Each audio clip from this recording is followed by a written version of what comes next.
Meditations by Marcus Aurelius, Book 7. What is badness? It is that which thou hast often seen, and on the occasion of everything which happens keep this in mind, that it is that which thou hast often seen. Everywhere up and down thou wilt find the same things, with which the old histories are filled, those of the Middle Ages and those of our own day, with which cities and houses are filled now. There's nothing new. All things are both familiar and short-lived. How can our principles become dead unless the impressions, thoughts, which correspond to them are extinguished? But it is in thy power continuously to fan these thoughts into a flame. I can have that opinion about anything, which I ought to have. If I can, why am I disturbed? The things which are external to my mind have no relation at all to my mind. Let this be the state of thy effects, and thou standest erect. To recover thy life is in thy power. Look at things again as thou didst use to look at them, for in this consists the recovery of thy life. The idle busyness of show, plays on the stage, flocks of sheep, herds, exercises with spears, a bone cast to a little dog, a bit of bread into fish ponds, laborings of ants and burden carrying, runnings about of frightened little mice, puppets pulled by strings, all alike. It is thy duty, then, in the midst of such things to show good humor and not a proud air, to understand, however, that every man is worth just so much as the things are worth about which he busies himself. In discourse thou must attend to what is said, and in every movement thou must observe what is doing, and in the one thou shouldst see immediately to what end it refers, but in the other watch carefully what is the thing signified. Is my understanding sufficient for this or not? If it is sufficient, I use it for the work as an instrument given by the universal nature.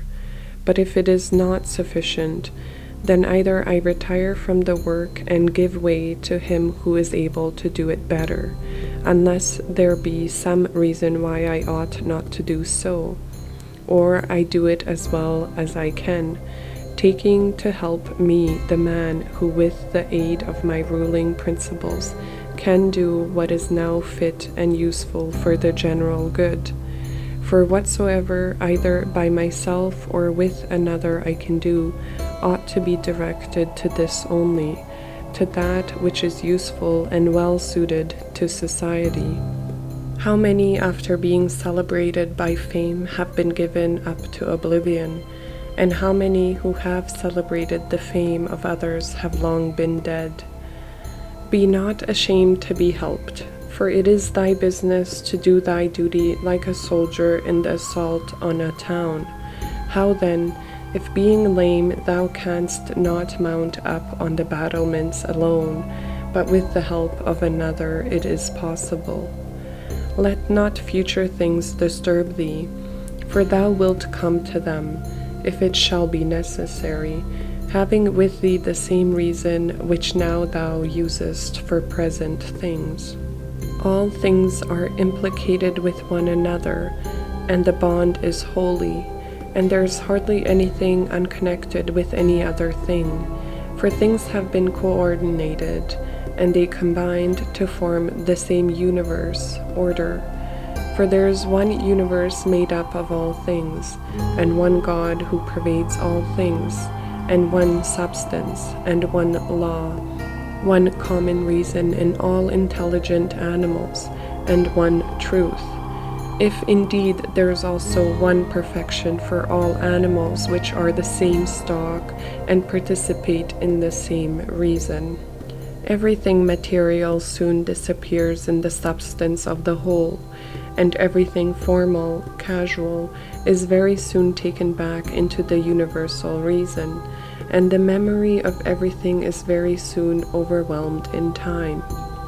To the rational animal, the same act is according to nature and according to reason. Be thou erect, or be made erect.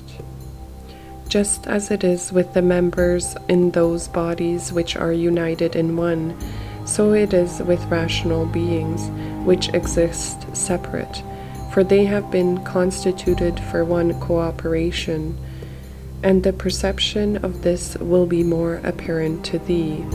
If thou often sayest to thyself that I am a member, melos, of the system of rational beings, but if, using the letter R, thou sayest thou art a part of meros, thou dost not yet love men for thy heart. Beneficence does not yet delight thee for its own sake. Thou still dost it barely as a thing of property, and not yet as doing good to thyself. Let there fall externally what will on the parts which can feel the effects of this fall, for those parts which have felt will complain, if they choose. But I, unless I think that what has happened is an evil, am not injured, and it is in my power not to think so. Whatever any one does or says, I must be good, just as if the gold, or the emerald, or the purple were always saying this. Whatever anyone does or says, I must be emerald and keep my color. The ruling faculty does not disturb itself, does not frighten itself or cause itself pain, but if anyone else can frighten or pain it, let him do so. For the faculty itself will not, by its own opinion, turn itself into such ways. Let the body itself take care, if it can, that is, suffer nothing, and let it speak, if it suffers. But the soul itself, that which is subject to fear, to pain, which has completely the power of forming an opinion about these things, will suffer nothing, for it will never deviate into such a judgment. The leading principle in itself wants nothing, unless it makes a want for itself, and therefore it is both free from perturbation and unimpeded, if it does not disturb and impede itself. Eudaimonia, happiness, is a good daemon, or a good thing. What then art thou doing here, O imagination? Go away, I entreat thee by the gods, as thou didst come, for I want thee not, but thou art come according to thy old fashion. I am not angry with thee, only go away. Is any man afraid of change? Why, what can take place without change? What then is more pleasing or more suitable to the universal nature? And canst thou take a bath unless the wood undergoes a change? And canst thou be nourished unless the food undergoes a change? And can anything else that is useful be accomplished without change? Dost thou not see then for thyself also to change is just the same and equally necessary for the universal nature? Through the universal substance, as through a furious torrent, all bodies are carried, being by their nature united with and cooperating with the whole, as the parts of our body with one another. How many a Chrysippus, how many a Socrates, how many an Epictetus has time already swallowed up, and let the same thought occur to thee with reference to every man and thing. One thing only troubles me, lest I should do something which the constitution of man does not allow, or in the way which it does not allow, or what it does not allow now. Near is thy forgetfulness of all things, and near the forgetfulness of thee by all. It is peculiar to man to love even those who do wrong, and this happens, if when they do wrong it occurs to thee that they are kinsmen, and that they do wrong through ignorance and unintentionally, and that soon both of you will die, and above all, the wrongdoer has done thee no harm, for he has not made thy ruling faculty worse than it was before. The universal nature out of the universal substance, as if it were wax, now molds a horse, and when it has broken this up, it uses the material for a tree, then for a man, then for something else, and each of these things subsists for a very short time. But it is no hardship for the vessel to be broken up, just as there was none in its being fastened together. A scowling look is altogether unnatural. When it is often assumed, the result is that all comeliness dies away, and at last is so completely extinguished that it cannot be again lightened up at all. Try to conclude from this very fact that it is contrary to reason. For if even the perception of doing wrong shall depart, what reason is there for living any longer? Nature, which governs the whole, will soon change all things which thou seest, and out of their substance will make other things, and again other things from the substance of them, in order that the world may be ever new. When a man has done thee any wrong, immediately consider with what opinion about good or evil he has done wrong. For when thou hast seen this, thou wilt pity him, and wilt neither wonder nor be angry. For either thou thyself thinkest the same thing to be good that he does, or another thing of the same kind. It is thy duty then to pardon him. But if thou dost not think such things to be good or evil, thou wilt more readily be well disposed to him who is in error. Think not so much of what thou hast not as of what thou hast, but of the things which thou hast selected the best, and then reflect how eagerly they would have been sought, if thou hadst them not. At the same time, however, take care that thou dost not, through being so pleased with them, accustom thyself to overvalue them, so as to be disturbed if ever thou shalt not have them. Retire into thyself. The rational principle which rules has this nature, that it is content with itself when it does what is just, and so secures tranquility. Wipe out the imagination, stop the pulling of the strings, confine thyself to the present. Understand well what happens either to thee or to another. Divide and distribute every object into the casual, formal, and the material. Think of thy last hour.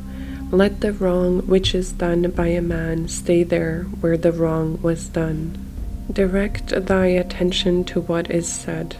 Let thy understanding enter into the things that are doing and the things which do them. Adorn thyself with simplicity and modesty, and with indifference towards the things which lie between virtue and vice. Love mankind.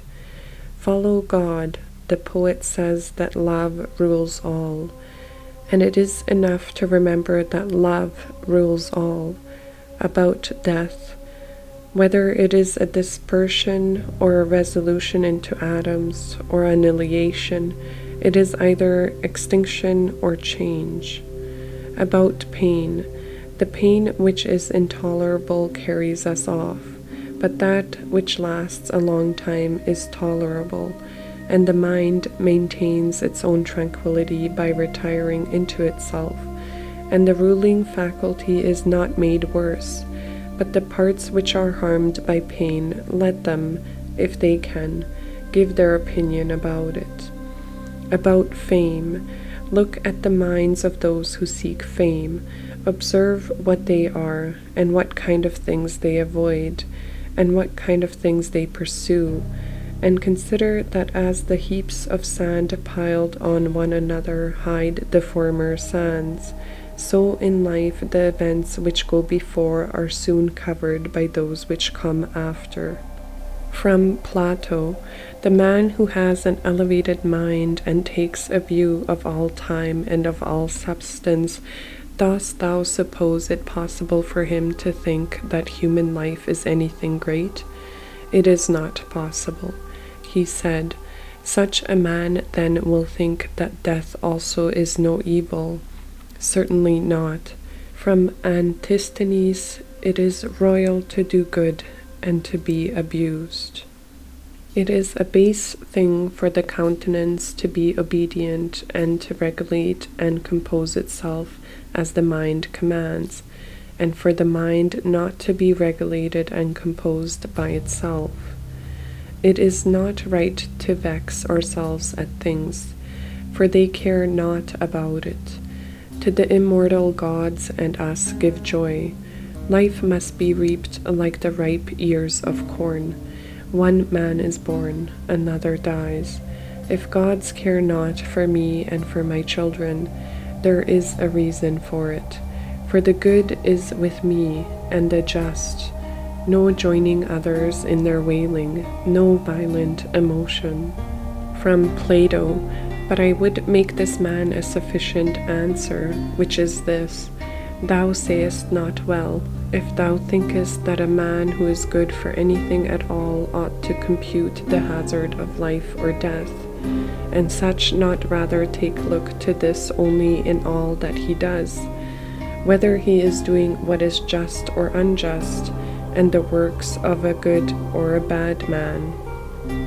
For thus it is, men of Athens, in truth, wherever a man has placed himself thinking it is the best place for him, or has been placed by a commander, there, in my opinion, he ought to stay and to abide the hazard, taking nothing into the reckoning, either death or anything else, before the baseness of deserting his post.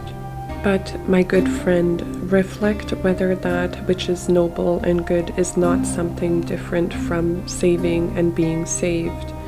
For as to a man living such or such a time, at least one who is really a man, consider if this is not a thing to be dismissed from the thoughts, and there must be no love of life.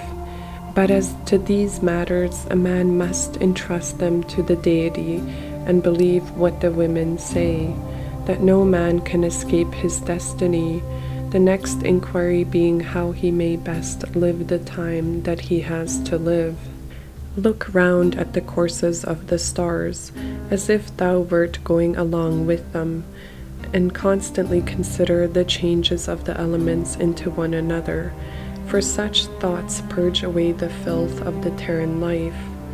This is a fine saying of Plato, that he who is discoursing about men should look also at earthly things as if he viewed them from some higher place, should look at them in their assemblies, armies, agricultural labors, marriages, treaties, births, deaths, noise of the court of justice, desert places, various nations of barbarians, feasts, lamentations, markets, a mixture of all things and an orderly combination of contraries. Consider the past, such great changes of political supremacies. Thou mayest foresee also the things which will be, for they will certainly be of like form, and it is not possible that they should deviate from the order of things which take place now. Accordingly, to have contemplated human life for 40 years is the same as to have contemplated it for 10,000 years. For what more wilt thou see? That which has grown from the earth to the earth, but that which has sprung from the heavenly seed back to the heavenly realms returns. This is either a dissolution of the mutual involution of the atoms, or a similar dispersion of the unsentiented elements, with food and drinks and cunning magic arts turning the channel's course to escape from death. The breeze which heaven has sent, we must endure and toil without complaining. Another may be more expert in casting his opponent, but he is not more social, nor more modest, nor better disciplined to meet all that happens, nor more considerate with respect to the faults of his neighbors. Where any work can be done conformably to the reason which is common to gods and men, there we have nothing to fear, for where we are able to get profit by means of activity which is successful and proceeds according to our constitution, there no harm is to be suspected. Everywhere and at all times it is in thy power piously to acquiesce in thy present condition, and to behave justly to those who are about thee, and to exert thy skill upon thy present thoughts, that nothing shall steal into them without being well examined. Do not look around thee to discover other man's ruling principles, but look straight to this, to what nature leads thee, both the universal nature through the things which happen to thee, and thy own nature through the acts which must be done by thee. But every being ought to do that which is according to its constitution, and all other things have been constituted for the sake of rational beings, just as among irrational things, the inferior for the sake of the superior, but the rational for the sake of one another. The prime principle then in man's constitution is the social, and the second is not to yield to the persuasion of the body, for it is the peculiar office of the rational and intelligent motion to circumscribe itself, and never to be overpowered either by the motion of the senses or the appetites, for both are animal. But the intelligent motion claims superiority and does not permit itself to be overpowered by the others. And with good reason, for it is formed by nature to use all of them. The third thing in the rational constitution is freedom from error and from deception. Let then the ruling principle holding fast to these things go straight on, and it has what is its own. Consider thyself to be dead, and to have completed thy life up to the present time, and live according to nature the remainder which is allowed thee. Love that only which happens to thee and is spun with the thread of thy destiny, for what is more suitable? In everything which happens, keep before thy eyes those to whom the same things happen, and how they were vexed, and treated them as strange things, and found fault with them. And now where are they? Nowhere. Why then dost thou too choose to act in the same way? And why dost thou not leave these agitations which are foreign to nature, to those who cause them and those who are moved by them? And why art thou not altogether intent upon the right way of making use of the things which happen to thee? For then thou wilt use them well, and they will be a material for thee to work on. Only attend to thyself, and resolve to be a good man in every act which thou dost. And remember, look within. Within is the fountain of good, and it will ever bubble up, if thou wilt ever dig. The body ought to be compact, and to show no irregularity either in motion or attitude. For what the mind shows in the face by maintaining in it the expression of intelligence and propriety, that ought to be required also in the whole body. But all of these things should be observed without affection. The art of life is more like the wrestler's art than the dancer's, in respect of this, that it should stand ready and firm to meet onsets, which are sudden and unexpected. Constantly observe who those are whose approbations thou wishest to have, and what ruling principles they possess. For then thou wilt neither blame those who offend involuntarily, nor wilt thou want their approbations, if thou lookest to the sources of their opinions and appetites. Every soul, the philosopher says, is involuntarily deprived of truth. Consequently, in the same way, it is deprived of justice and temperance and benevolence and everything of the kind. It is most necessary to bear this constantly in mind, for thus thou wilt be more gentle towards all. In every pain let this thought be present, that there is no dishonor in it, nor does it make the governing intelligence worse, for it does not damage the intelligence either so far as the intelligent is rational, or so far as it is social. Indeed, in the case of most pains, let this remark from Epicurus aid thee, that pain is neither intolerable nor everlasting, if thou bearest in mind that it has its limits, and if thou addest nothing to it in imagination. And remember this too, that we do not perceive that many things which are disagreeable to us are the same as pain, such as excessive drowsiness, and the being scorched by heat, and the having no appetite. When then thou art discontented about any of these things, say to thyself that thou art yielding to pain. Take care not to feel towards the inhumane as they feel towards men. How do we know if Telegus was not superior in character to Socrates? For it is not enough that Socrates died a more noble death, and disputed more skillfully with the sophist, and passed the night in the cold with more endurance, and that when he was bid to arrest Leon of Salamis, he considered it more noble to refuse, and that he walked in a swaggering way in the streets, though as to this fact one may have great doubts if it was true.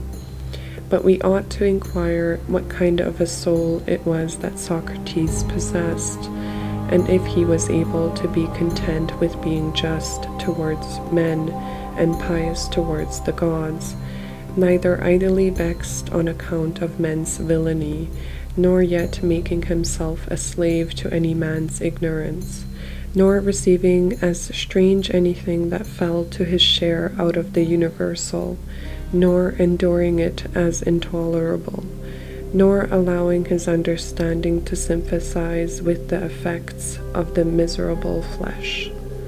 Nature has not so mingled the intelligence with the composition of the body as not to have allowed thee the power to circumscribe thyself, and of bringing under subjection to thyself all that is thy own. For it is very possible to be a divine man, and to be recognized as such by no one.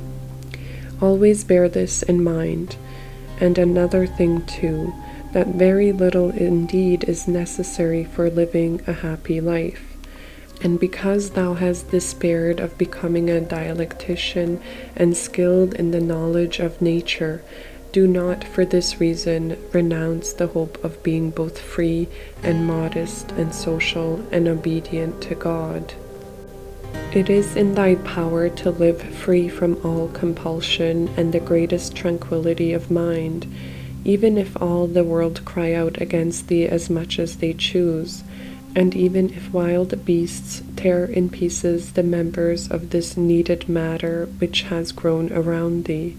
For what hinders the mind in the midst of all this from maintaining itself in tranquillity and in a just judgment of all surrounding things, and in a ready use of the objects which are presented to it, so that the judgment may say to the thing which falls under its observation, this thou art in substance, reality, though in men's opinion thou mayest appear to be of a different kind, and the use shall say to that which falls under the hand, thou art the thing that I was seeking. For to me that which presents itself is always a material for virtue both rational and political, and in a word, for the exercise of art, which belongs to man or God.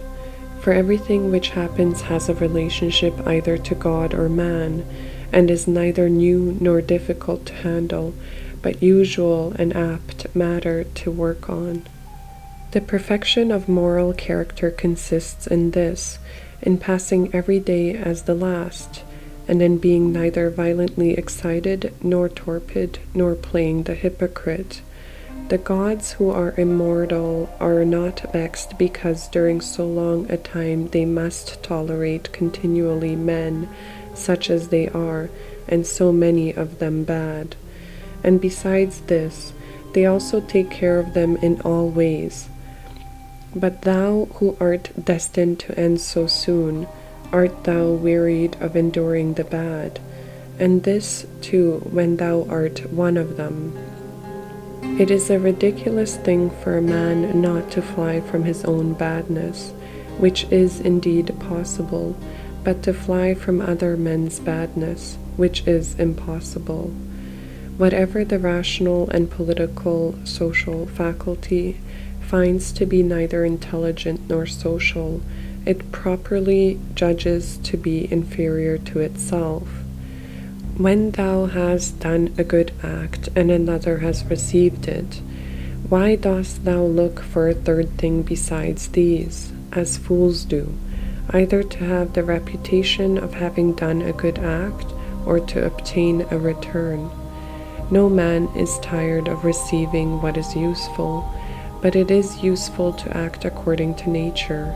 Do not then be tired of receiving what is useful by doing it to others. The nature of the An moved to make the universe, but now either everything that takes place comes by way of consequence or continuity, or even the chief things towards which the ruling power of the universe directs its own movement are governed by no rational principles. If this is remembered, it will make thee more tranquil in many things.